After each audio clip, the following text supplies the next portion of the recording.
Today guys, I show you how to stream on Twitch fast and easy. If you find this guide helpful, like and subscribe to the channel and enjoy this video.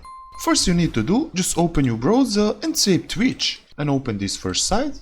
Go in right corner and create fast account. If you don't know how to create Twitch account, just type me in comments, I will make a new video. After you create account, make sure you have Streamlabs OBS. If you don't know how to get it, just watch my last video. When you set this all and you have Twitch account like me, move in right corner on your profile picture and go here create a dashboard. And you will see this like me. To make a live stream, go here like me, stream manager, and you can here customize your live, like title, like game what you play and chat. Move here down to settings, click on it and you will see here stream. Choose this and you will see primary stream key.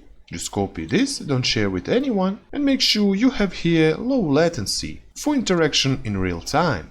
After you do this and you have downloaded Streamlabs OBS, open Streamlabs, go on this gear, move here to stream, choose here service and choose here like me Twitch. Click on it, go here stream key and paste your key from Twitch site and go here done. After you do this all, you can now go live on Twitch. Also you can watch video how to add scenes and microphone in Streamlabs. Watch this video. When you click go live and open here stream manager, you will see you are live on Twitch. That's it all guys for this video, how to live stream on Twitch fast and easy. If you find this guide helpful, like and subscribe to the channel and type me in comments if you need any help with Twitch live stream. I see you in the next video and bye guys.